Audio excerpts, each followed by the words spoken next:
నమస్తే, welcome to Telugu రాజ్యం. నేను సిరి. బాబ్రీ మసీద్ కూల్చివేసి ఈ రోజుకి 33 సంవత్సరాలు. బాబ్రీ మసీద్ అంటే అందరికీ తెలిసిందే కదా. అసలు ఈ బాబ్రీ మసీద్ వెనకాల స్టోరీ ఏంటి, ఆ టైంలో అసలు ఎలాంటి సిచ్యువేషన్స్ ఉండే ఏంటి అనేది మనకి వివరించడానికి మనతో పాటు ఉన్నారు ప్రముఖ రాజకీయ విశ్లేషకులు భరద్వాజ్ గారు. నమస్కారం. నమస్తే సార్. బాబ్రీ మసీద్ అసలు ఆ టైంలో చూసుకుంటే ఇప్పటికీ కొన్ని విజువల్స్ ఉంటాయి. అసలు ఎలాంటి పరిస్థితుల్ని ఆ టైంలో జరిగినాయి ఏంటి అనేది. అసలు ఏంటి సార్ ఈ బాబ్రీ మసీద్ కూల్చివేత, ఆ తర్వాత ఈ టెంపుల్ ఇవన్నీ మన కన్స్ట్రక్షన్ అయింది చూసాం. ఆ టైంలో అసలు ఎట్లా ఉండేది సార్? అసలు అంటే 92 డిసెంబర్ 6వ తారీఖు కరసేవ పేరుతో అక్కడికి వెళ్ళారు. కర సైనికులు అనేటువంటి పదం ప్రపంచం మర్చిపోయి ఉండొచ్చు, కానీ ఆ రోజుల్లో బాబ్రీ మసీదు కూల్చివేసి అక్కడ రామాలయం నిర్మించటం కోసం కరసేవకులు అనేటువంటి ఒక కార్యక్రమం మొదలైంది. ఈ కరసేవకులు అక్కడికి వెళ్ళి పూర్తి స్థాయిలో మోహరించి ఆ కూల్చివేత కార్యక్రమాన్ని నిర్వహించారు. అప్పుడు కళ్యాణ్ సింగ్ ఉత్తరప్రదేశ్ ముఖ్యమంత్రిగా ఉన్నాడు. ఉత్తరప్రదేశ్లోనే ఉంది ఇది.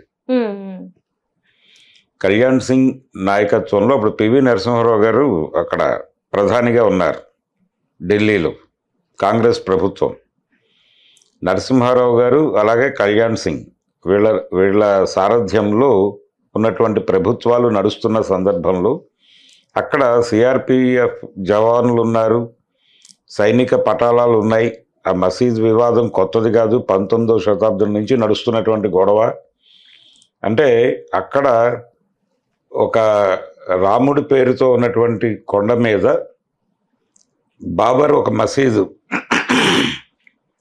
బాబర్ పేరుతో బాబర్ సైన్యాధ్యక్షుడు ఒక అతను కట్టించినటువంటి ఒక మసీదు. ఆ మసీదు నిర్మాణం జరిగిన చోట ఒక ఆలయాన్ని ధ్వంసం చేసి ఆ మసీదు కట్టారు అనేది ఒక నేరేటివ్. అక్కడ ఒక రామాలయం ఉండేది అనేది. అయోధ్య అనగానే మనకి రాముడు పుట్టినటువంటి ప్రదేశంగా అందరికీ తెలుసు. రాముడు అక్కడే పుట్టాడు అనేది ఇంకో నేరేటివ్. రాముడు పుట్టిన చోట ఉన్నటువంటి ఆలయాన్ని ధ్వంసం చేసి ఈ బాబర్ సైన్యాధ్యక్షుడు అక్కడ ఒక మసీదు కట్టాడు బాబర్ పేరుతో. అది బాబ్రీ మసీద్. ఈ మసీదు కూల్చేసి తిరిగి రామాలయం నిర్మించాలి అక్కడ అనేది ప్రోగ్రాం. ఈ ప్రోగ్రాంలో భాగంగానే కోర్టుల్లో కేసులు వేశారు. మధ్యలో ఈ 19వ శతాబ్దం నుంచి జరుగుతున్నటువంటి గొడవల్లో 49 ఆ ప్రాంతాలలో అక్కడ లోపలికి అక్రమంగా ప్రవేశించి మసీదు లోపల రామ్లాలా విగ్రహాలు పెట్టారు. ఆ విగ్రహాలు పెట్టిన సందర్భంలో చాలా గొడవలు జరిగినాయి దేశవ్యాప్తంగా.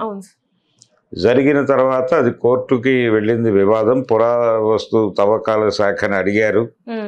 నిజంగానే అంటే రాముడు వెలిశాడు అనేది ఒక గొడవ, బయట నుంచి తెచ్చి పెట్టారు అనేది వాళ్ళ గొడవ. ఈ వివాదాన్ని పరిష్కరించటం గురించి పురావస్తు తవ్వకాల శాఖ దగ్గర నుంచి మొదలు పెడితే అన్ని గవర్నమెంట్ డిపార్ట్మెంట్స్ దీనిలో పార్టిసిపేట్ చేసి చాలా పెద్ద ఎత్తున దర్యాప్తు, కోర్టు విచారణలు జరుగుతున్న టైంలో దీనికి లాక్ చేసేస్తే బెటరు, కొంతకాలం పాటు ఎవరిని లోపలికి వెళ్ళనివ్వకుండా ఉంటే బెటరు, ఏ యాక్టివిటీ జరగకుండా ఉంటే బెటరు అనే ఉద్దేశంతో దానికి తాళాలు పెట్టారు.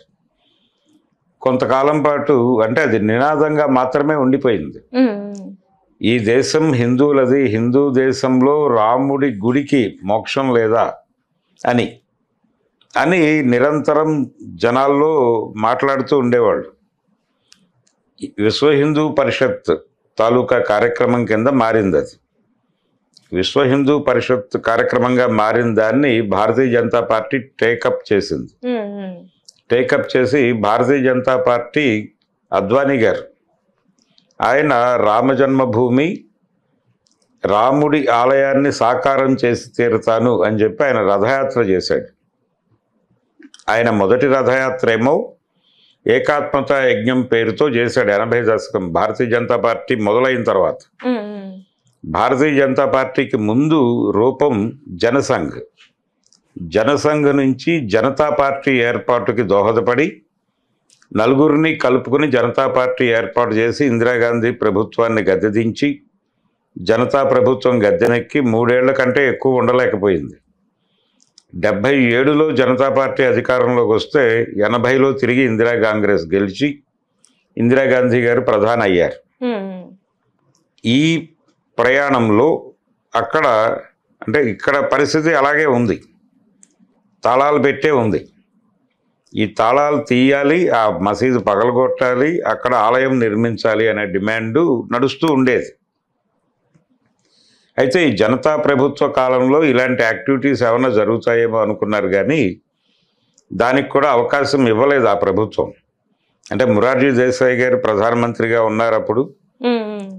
ఆ తర్వాత వచ్చినటువంటి చరణ్ సింగ్ వీళ్ళు కూడా ఆ ప్రాంతానికి వెళ్ళేటువంటి సాహసము ఆ ప్రయత్నము చేయలేదు. ఆ తర్వాత జనతా ప్రయోగం విఫలమై జనతాలో నుంచి బయటకు వచ్చినటువంటి జనసంఘ్ భారతీయ జనతా పార్టీ అనే పేరుతో బయటకు వచ్చింది. బయటకు వచ్చిన తర్వాత వీళ్ళు మొదట అనుకున్నది ఏంటంటే హిందూ ఓటర్లను కన్సాలిడేట్ చేయాలి అని. హిందూ ఓటర్లను కన్సాలిడేట్ చేయటం అనేది ఎందుకు అనుకున్నారంటే, జనతా ప్రయోగం చేసినప్పుడు వాళ్ళు కాంగ్రెస్ పద్ధతిలోనే కొంత లౌకికవాదము ఈ స్టైల్లో వెళదాము అని అనుకున్నారు. కేవలం ప్రజాస్వామ్యాన్ని కూనీ చేసినటువంటి క్యారెక్టర్గా ఇందిరాగాంధీని చూపించి ఈ దేశంలో అధికారంలోకి రావాలి అనుకున్నారు, వచ్చారు. కానీ ఇది చాలదు అనేది వాళ్ళకి అర్థమైంది ఆ ప్రయోగం విఫలమైన తర్వాత. అప్పుడు వీళ్ళు అనుకున్నది ఏంటంటే, మన ఓట్ బ్యాంక్ని మనం క్రియేట్ చేసుకోవాలి అనుకున్నారు. మన ఓట్ బ్యాంక్ని మనం క్రియేట్ చేసుకోవాలి అనుకున్నటువంటి సందర్భంలో ఆయన 80 దశకంలో ఏకాత్మతా యజ్ఞం అనే పేరుతో హిందువులకి ఈ దేశంలో అన్యాయం జరుగుతోంది అని, హిందూ మతం ప్రమాదంలో ఉంది, ఇస్లాం నుంచి ప్రమాదంలో ఉంది, ఈ ప్రమాదం కొత్తది కాదు, మన రాముడు పుట్టినటువంటి నేల ఇదంతా, అంటే రాముడిని కొలిచేటువంటి దేశంలో రాముడు పుట్టినటువంటి ప్రదేశంలో కట్టినటువంటి ఆలయాన్ని కూల్చి ఒక ముస్లిం ప్రభువు మసీదు నిర్మిస్తే దాన్ని తొలగించి మన ఆలయం కట్టుకోవటానికి ఈ వ్యవస్థ అడ్డుగా ఉంది, ఈ లౌకిక రాజ్యం అనేటువంటిది ఇబ్బందికరంగా ఉంది, కాబట్టి మన రాజ్యం మనం సాధించుకోవాలి, మన హక్కులు మనం సాధించుకోవాలి అని ఒక వివాదాన్ని రేపటం ద్వారా హిందూ ఓట్ బ్యాంక్ని యూనిఫికేషన్ చేయటం అనే కార్యక్రమాన్ని ఆయన విజయవంతంగా నిర్వహించాడు ఆ ఏకాత్మతా యజ్ఞం నుంచి. అలా మొదలైంది ఈ డిమాండ్ మళ్ళీ లైవ్లోకి రావటం. ఆ తర్వాత నెమ్మదిగా దీన్ని స్టెప్ బై స్టెప్ జనాల్లోకి తీసుకెళ్ళగలిగారు. తీసుకువెళ్ళి ఈ రామజన్మభూమి అక్కడికి శిలాన్యాస్ అనేటువంటి ఒక కార్యక్రమం మొదలుపెట్టారు. శిలాన్యాస్ అంటే ఏంటంటే, ప్రతి హిందువు తను ఉన్నటువంటి ఊళ్ళో ఏదో ఒక ఇటుకల బట్టీకి వెళ్ళి వాళ్ళ భాషలో, అంటే పబ్లిక్ కంట్రిబ్యూషన్, వాళ్ళ భాషలో దాని మీద జై శ్రీరామ్ అని రాయించి ఆ ఇటుకలను అయోధ్య పంపించండి, ఇది శిలాన్యాస్ కార్యక్రమం. అలా పంపించారు చాలామంది. మనకి బండత్వం తీసినటువంటి బొంబాయి సినిమాలో ఈ సీన్ ఉంటుంది. అక్కడ హీరో గారి తండ్రి గారు వెళ్ళి ఆ శిలాన్యాస్ కోసం ఇటుకలు పంపిస్తాడు. అలా చాలా ఊళ్ళ నుంచి ఇటుకలు పంపించడం అనే ఒక కార్యక్రమం నడిచింది. అంటే పబ్లిక్ని పార్టిసిపేట్ చేయించడం ద్వారా అక్కడ మసీదును తొలగించాలి అనే కార్యక్రమంలో భాగంగా జరిగింది. ఈ శిలాన్యాస్తో పాటు కరసేవ అంటే ఒక చెయ్యి వేయండి అందరూ, అయిపోతుంది ఇక్కడ పని అనేది ప్రోగ్రాం. ఈ కరసేవకులు విపరీతంగా రిక్రూట్ అయిపోయి ఒకళ్ళకొకళ్ళు కలిసి అక్కడికి చేరారు 92 డిసెంబర్ 6వ తారీఖు. అంతకు ముందు 2-3 సార్లు ఆ ప్రయత్నం జరిగింది, ప్రభుత్వాలు అడ్డుకున్నాయి. అయితే దీనికంటే ముందు రాహుల్ గాంధీ గారి తండ్రి గారు అయినటువంటి రాజీవ్ గాంధీ గారు ప్రధానిగా ఉండగా ఆ తలుపులు తీసాడు. అప్పటి వరకు లాక్ చేయబడినటువంటి ఆ మసీద్ తాళాలు ఆయన ఓపెన్ చేశాడు. ఓపెన్ చేయటం ద్వారా ఒక కొత్త వివాదానికి మళ్ళీ తెరలైపోయాడు ఆయన తెరలైపోయిన తర్వాత ఇది ఉధృతమైంది. ఈ ఉధృతమైనటువంటి సందర్భం కొనసాగింపే ఆయన చనిపోయిన తర్వాత ఈయన ప్రధాని అయ్యాడు, పివి నరసింహారావు గారు. మధ్యలో నేషనల్ ఫ్రంట్ ప్రభుత్వం నడిచింది, విపి సింగ్ గారి ప్రభుత్వం. విపి సింగ్, ఆ తర్వాత చంద్రశేఖర్ వాళ్ళ పాలన నడిచింది. అది కూడా 3 నెలల ముచ్చటగానే ముగిసింది. ఎన్టీ రామారావు గారు చైర్మన్గా ఉన్నటువంటి నేషనల్ ఫ్రంట్ ఢిల్లీలో అధికారంలోకి వచ్చి నేషనల్ ఫ్రంట్ తరఫున విపి సింగ్ గారు ప్రధానిగా బాధ్యతలు స్వీకరించి ఆ తర్వాత చంద్రశేఖర్ చేతుల మీదుగా అది ముగిసింది. ముగిసిన తర్వాత తిరిగి జరిగినటువంటి ఎన్నికల్లో ఆ ఎన్నికల ప్రచారంలో ఉండగా రాజీవ్ గాంధీని ఎల్టీటీఈ వాళ్ళు చంపేశారు. చంపేయడంతో అప్పటికి రాజకీయాల నుంచి ఉపసంహరించుకున్నటువంటి పివి నరసింహారావు గారు మళ్ళీ యాక్టివ్ అయి ప్రధానిగా బాధ్యతలు స్వీకరించాడు. ఈ క్రమంలో ఓపెన్ అయి ఉన్నటువంటి బాబ్రీ మసీదు, అక్కడ జరుగుతున్నటువంటి వివాదం, మళ్ళీ కొత్త కోర్టు కేసులు, అక్కడ వక్ఫ్ బోర్డు ఉంది, దానికి ఒక ముస్లిం బోర్డు ఉంటుంది కదా మసీదుకి, ఆ బోర్డుకి అక్కడ ఏర్పడినటువంటి రామ మందిర కమిటీకి మధ్యలో వివాదాలు. ఈ లీగల్ వివాదాలు ముగుస్తున్నాయి. కోర్టులో ఉన్నప్పుడు మనం ఎటువంటి చర్యలు తీసుకోవద్దు, అప్పటి వరకు ఆ ఉన్నటువంటి స్ట్రక్చర్ని కాపాడదాం అనేటువంటిది ప్రభుత్వం స్టాండ్గా ఉండింది. అయితే ఇది ఎంతకాలంగా నడుస్తున్నటువంటి గొడవ, దీనికి ఏదో రకమైనటువంటి ముగింపు ఇచ్చేయాలి అని అనుకుని ఉండొచ్చు ఆయన, పివి నరసింహారావు గారు. అనుకుని ఒక పావు గంట కళ్ళు మూసుకుంటే పని అయిపోతుంది అన్న ధోరణిలో ఆయన, కళ్యాణ్ సింగ్ కూడా. కళ్యాణ్ సింగ్ భారతీయ జనతా పార్టీ ముఖ్యమంత్రి, ఆయన కాంగ్రెస్ ప్రధానమంత్రి. ఆయన కాంగ్రెస్ ప్రధానమంత్రి పివి నరసింహారావు గారు, ఇక్కడేమో కళ్యాణ్ సింగ్ బీజేపీ ముఖ్యమంత్రి. వీళ్ళు ఒక పావు గంట సేపు అక్కడ సైన్యాన్ని కళ్ళు మూసుకోమని చెప్పారు. ఆ పావు గంట కళ్ళు మూసుకున్న సందర్భంగా ఈ కరసేవకులు మొత్తం ఒక్కసారి ఎగబడి ఆ మసీద్ మీదకి కూలగొట్టారు. ఆ కూలగొట్టే దృశ్యాలు చూసి దేశం అంతా గందరగోళంలోకి వెళ్ళింది. అది జరగదు అనుకున్నారు చాలామంది, కానీ జరిగిపోయింది. కూలగొట్టడం అనేది పెద్ద ఇష్యూ కాదు అని పగలగొట్టేశారు. పగలగొట్టిన తర్వాత జాతీయ స్థాయిలో చాలా గొడవలు జరిగినాయి, మత కల్లోలాలు జరిగినాయి. అనేక ప్రాంతాల్లో ముస్లిమ్స్ రోడ్డు మీదకి వచ్చారు. రోడ్డు మీదకి వచ్చినటువంటి ముస్లింల మీద దాడులు జరిగాయి. బాంబేలో అల్లర్లు అంతకు ముందే జరిగి ఉన్నాయి, మత కల్లోలాలు. ఈ బాబ్రీ మసీద్ కూల్చివేత తర్వాత ఆ బాంబే అల్లర్లు ఇవి కలిపి దేశవ్యాప్త గొడవలకి దారితీసింది. అంటే అప్పుడు పరిస్థితులు ఎలా ఉండేది సార్? ఎందుకంటే 2 మతాల మధ్యలో ఈ ఘర్షణ అనేది స్టార్ట్ అయిపోయింది. ఎందుకంటే ఏదైతే మసీద్ కూల్చడం అనేది ఒక పక్క ముస్లిమ్స్, ఒక పక్క హిందువులు, మాది ఈ స్థలం, మేము మా రాముడు పుట్టిన నేల అని చెప్పేసి వీళ్ళు. ఎట్లా ఉండేది సార్ మరి అప్పుడు? బయటకు వచ్చే పరిస్థితులు ఉండేవా? ఘర్షణే, దేశవ్యాప్తంగా ఘర్షణ ఉండేది. ప్రతి చోట సెన్సిటివిటీ పెరిగిపోయింది, సున్నితమైనటువంటి పరిస్థితి. ముస్లింలు, హిందువులు ముఖాలు చూసుకుని మాట్లాడుకోలేనటువంటి పరిస్థితిని తీసుకొచ్చేశారు. ప్రతి ఊళ్ళోనూ వివాదమే, ప్రతి గ్రామంలోనూ అంతవరకు కలిసి ఉన్నటువంటి వాళ్ళ మధ్య ఒక వైషమ్యం మొదలైంది. ఈ రామజన్మభూమి వివాదాన్ని రేపినటువంటి భారతీయ జనతా పార్టీ ప్రోగ్రాం కూడా అదే.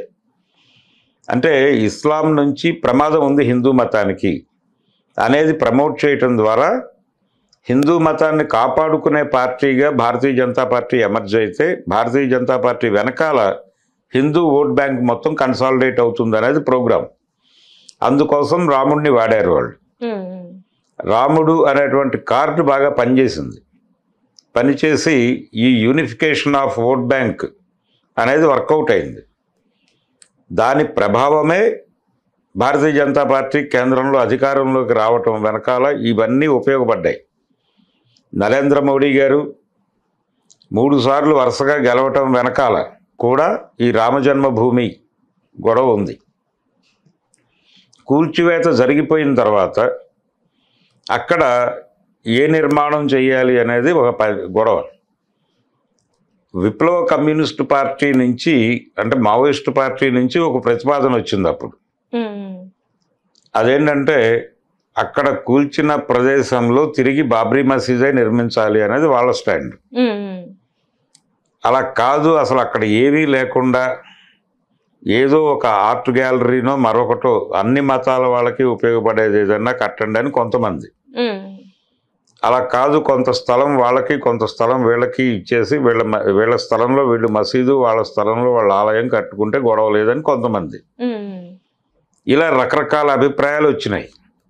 ఈ రకరకాల అభిప్రాయాల మధ్యలో అసలు భారతదేశంలో లౌకిక తత్వము అనేదే ప్రశ్నార్థకంగా మారింది మసీదు కూలిపోయిన తర్వాత. అంటే అన్ని మతాలకి సమానమైనటువంటి ఆదరణ ఉండేది ఇక్కడ. దానికి రాజ్యాంగ భద్రత కల్పించారు 42వ రాజ్యాంగ సవరణ ద్వారా.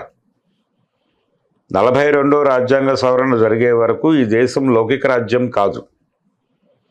లౌకికవాదాన్ని రాజ్యాంగంలో ప్రవేశపెట్టింది 42వ రాజ్యాంగ సవరణ ద్వారా ఇందిరాగాంధీ గారు. అలా రాజ్యాంగం గ్యారంటీ చేసినటువంటి లౌకికవాదాన్ని ఈ సంఘటన ఇబ్బందులకు గురి చేసింది అనేది ప్రపంచానికి అర్థమైంది. లౌకిక శక్తులు అలాగే లెఫ్ట్ పార్టీసు మొత్తం కూడా ఒక రకంగా ఈ బాబ్రీ మసీదు కూల్చివేతను అడ్డుకోవటంలో వైఫల్యం చెందారు.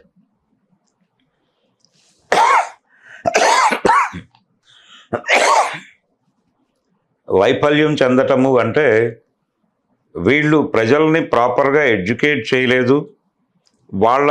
అంటే అప్పటి వరకు హిందూ మతంలో ఉదారవాదం ఉండేది. ఉదారవాదం అంటే అన్ని మతాల వాళ్ళు మనుషులే, వాడు హిందువైనా ముస్లిం అయినా మనిషే కాబట్టి ఆదరిద్దాం అన్న పద్ధతిలోనే వ్యవహరించేవారు. అలా కాకుండా ఎప్పుడైతే వీళ్ళ బ్రెయిన్ వాష్ మొదలైందో, హిందుత్వ బ్రెయిన్ వాష్, అంటే ముస్లింలు చాలా ప్రమాదకరము వీళ్ళు అంటే నిజానికి వాళ్ళు చెప్పింది నిజమే అయితే భారతదేశాన్ని దాదాపు 1000 సంవత్సరాలు ముస్లిం పాలకులు పరిపాలించారు. 200 సంవత్సరాల పైన క్రైస్తవ ప్రభువులు పరిపాలించారు. నిజంగానే వాళ్ళు ఈ దేశంలో ఉన్న ప్రతివాడిని ముస్లింగా మార్చదలుచుకుంటే ఆ 1000 సంవత్సరాల్లో ఈ 200 సంవత్సరాల్లో 1200 సంవత్సరాలు పరాయి మతాల కంట్రోల్లో భారతదేశం ఉంది. ఇక్కడ ఒక హిందువు కూడా మిగలటానికి అవకాశం లేదు. కానీ అలాంటివి ఏం చేయలేదు వాళ్ళు. కానీ వాళ్ళ మీద ఆ ముద్ర ఉంది. ఇప్పటికి కూడా అదే ఉంది. ఇప్పటికీ అదే ఉంది. ఇప్పుడు ఈ మధ్య కాలంలో రజాకార్ అని ఒక సినిమా వచ్చింది. ఇక్కడ ఉన్నటువంటి నిజాం నవాబు మత మార్పిడులను ప్రోత్సహించాడు, ఇక్కడ అందరినీ కూడా ముస్లింలుగా మార్చేశాడు అని ఒక నేరేటివ్ కల్పించారు. నిజమైన అది తెలంగాణ సమాజంలో హిందువులు ఎంతమంది ఉన్నారు, ముస్లింలు ఎంతమంది ఉన్నారు అని చూస్తే దాదాపుగా వీళ్ళే మెజారిటీ ఉన్నారు ఇక్కడ కూడా. దేశంలో కూడా అదే పరిస్థితి. అది అక్బర్ పరిపాలించాడు, షాజహాన్ పరిపాలించాడు, ఔరంగజేబ్ పరిపాలించాడు. ఎవరు పరిపాలించినా అంటే వాళ్ళ నిర్ణయాల్లో కొంచెం హిందూ మతం ఇబ్బంది పడినటువంటి సందర్భాలు కొన్ని ఉన్నాయి. అంతే తప్ప వాళ్ళు వాంటెడ్గా ఇక్కడ హిందూ మతాన్ని తొక్కేయాలి అనే ప్రోగ్రాంతో లేరు. ఇది గొడవ. ఇది వీళ్ళ పొలిటికల్ మోటివ్స్, అంటే వాళ్ళ రాజకీయ లక్ష్యాలు సాధించడం కోసం మతాన్ని వాడుకోవటం అనేది మొదలైంది. ఆ మతాన్ని వాడుకోవటం కోసం మతంలో ఉన్నటువంటి సున్నితమైన అంశాలని జనాల్లో ఏ అంశాన్ని రెచ్చగొడితే కదులుతారు అన్నప్పుడు రాముడు దొరికాడు. ఈ రామాలయము అనేటువంటి అస్త్రాన్ని వాడి హిందూ ఓట్ బ్యాంక్ని కన్సాలిడేట్ చేసుకుని ఒక పని జరిగింది అనే విషయం ప్రపంచానికి అర్థం కావడం కోసం బాబ్రీ మసీదుని 92 డిసెంబర్ 6వ తారీఖున కూల్చారు. ఈ కూల్చివేత జరిగిన తర్వాత వివాద స్థలంగా దాన్ని మార్క్ చేసి కోర్టులో కేసు తేలే వరకు ఎవరు వెళ్ళకూడదు అన్నారు. నరేంద్ర మోడీ గారు అధికారంలోకి వచ్చిన తర్వాత, అమిత్ షా గారు హోంమంత్రిగా బాధ్యతలు స్వీకరించిన తర్వాత సుప్రీంకోర్టు నుంచి ఆ కేసు విషయంలో జడ్జిమెంట్ వచ్చింది. ఆ జడ్జిమెంట్ సందర్భంగా అన్ని సమూహాలని అడిగింది కోర్టు, ఏం కోరుకుంటున్నారు మీరు అంటే పర్టికులర్గా ముస్లిం సమాజాన్ని. ఒక ప్రతిపాదన ఉంది, ఈ స్థలంలో కొంత భాగం ఇచ్చి మీరు మసీదు కట్టుకోవడానికి వెసులుబాటు కల్పించడం అనే ఒక ప్రతిపాదన ఉంది.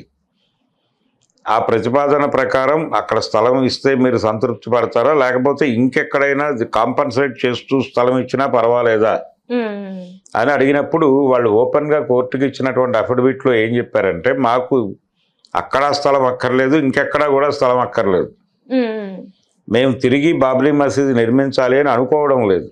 ఓకే, మీరు అక్కడ ఏం కట్టదలుచుకుంటారో వాళ్ళని కట్టుకునేవ్వండి, మేము దానికి అడ్డుపడాలని కూడా అనుకోవడం లేదు అని అయోధ్య బాబ్రీ మసీద్ బోర్డు రాసి ఇచ్చింది అఫిడవిట్. ఆ అఫిడవిట్ ఆధారంగా సుప్రీంకోర్టు రామమందిర నిర్మాణానికి అనుకూలంగా జడ్జిమెంట్ ఇచ్చింది. ఆ జడ్జిమెంట్ ఇవ్వటం వలన రాముడు అక్కడే పుట్టాడు అనేది నిర్ధారణ అయింది లీగల్గా. అంటే అప్పటి వరకు రాముడు ఉన్నాడా లేడా అనేటువంటి ఒక సంశయం ఉండేది ప్రపంచంలో. ఈ సంశయాన్ని పోయి ఇప్పుడు లీగల్గా రాముడు ఉన్నాడు, లీగల్గా రాముడు ఉన్నాడు, రాముడు అయోధ్యలోనే పుట్టాడు, పర్టికులర్గా అక్కడే పుట్టాడు అనేదానికి ఒక నిర్ధారణ ఇచ్చేసి కోర్టు విచిత్రంగా, అంటే ప్రజల్లో ఉన్నటువంటి నమ్మకాల ఆధారంగా ఈ తీర్పిస్తున్నానని కూడా రాశాడు ఆయన జడ్జి గారు. ఆ తర్వాత ఆ జడ్జి గారికి భారతీయ జనతా పార్టీ ఒక చక్కటి సత్కారం చేసి ఆయనకు రిటైర్ అయిపోయిన తర్వాత ఒక మంచి పదవి ఇచ్చారు. అంటే ఇప్పుడు కోర్టుల్లో ప్రభుత్వానికి అనుకూల జడ్జిమెంట్లు ఇచ్చిన వాళ్ళకి రాజ్యసభ పంపిస్తున్నారు, లేకపోతే ఎక్కడో చోట గవర్నర్గా పంపిస్తున్నారు. ఈ రకమైనటువంటి సత్కారం దొరుకుతుంది అనేది అర్థమయ్యి ఆ రోజున ఫుల్ బెంచ్ దానికి అనుకూలంగా జడ్జిమెంట్ ఇచ్చేసి, దానికి వాళ్ళు కూడా వ్యతిరేకించే మూడ్లో లేరు. వాళ్ళు ఇన్ రిటర్న్ ఇచ్చినటువంటి అఫిడవిట్లో చాలా స్పష్టంగా మీరు స్థలం వాళ్ళకే ఇచ్చేయండి, వివాదం ముగిసిపోతే చాలు అని ముస్లిం సమాజం కోరుకుంది. వాళ్ళు అగ్రెసివ్గా దీని మీద ఏదో చేయాలని అనుకోలేదు. అనుకోకపోవడం వలన అక్కడ రామమందిర నిర్మాణం మొదలై రామ్లాల విగ్రహాలు, బాలరాముడి విగ్రహం ప్రతిష్టాపన జరిగింది. ఈ ప్రయాణంలో బాబ్రీ మసీద్ అనేది ముగిసిన కథగా అయిపోయింది. కానీ ఈ బాబ్రీ మసీద్ కూల్చివేత అనేది భారతదేశంలో లౌకిక శక్తులు, వామపక్ష శక్తులు, అంటే ఈ దేశం మతోన్మాదుల కంట్రోల్లోకి వెళ్ళిపోయింది, వాళ్ళు ఇక అధికారం కబ్జా చేసేస్తున్నారు, వాళ్ళ కంట్రోల్లోకి ఈ దేశాన్ని తీసుకోబోతున్నారు అన్నదానికి ఒక అద్భుతమైన నిదర్శనం అది బాబ్రీ మసీద్ సంఘటన. ఈ రోజున హిందూ ఫాసిజం అంటున్నారు, బ్రాహ్మణ మనువాద రాజ్యం అంటున్నారు. ఈ రాజ్యాలు, ఈ పదాలు ఇవన్నీ ఈ లెవెల్లో నడవటానికి మూలం బాబ్రీ మసీద్ ఇన్సిడెంట్, బాబ్రీ మసీద్ కూల్చివేత. ఆ తర్వాత దేశవ్యాప్తంగా నిరసన తెలియజేసిన ప్రతి ఒక్కరిని కంట్రోల్లోకి తీసుకుని వాళ్ళ నోర్లు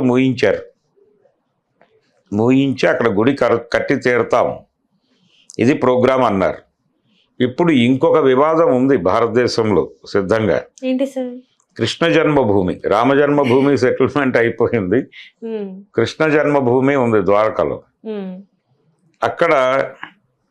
అక్కడ కూడా కృష్ణుడు పుట్టింది అండర్ గ్రౌండ్ వాటర్ దానిలో, జైల్లో కారాగారం, కంసుడి కారాగారంలో పుట్టాడే. కంసుడి కారాగారం అనేటువంటి ఒక నేరేటివ్, అక్కడ ఆ ప్లేసు, అక్కడ ఏదో ఒక పూజలు అవి జరుగుతాయి. ఆ కింద ఉంటుంది అది, దాని పైన కొంచెం దాన్ని టచ్ చేస్తూ ఒక మసీదు ఉంటుంది.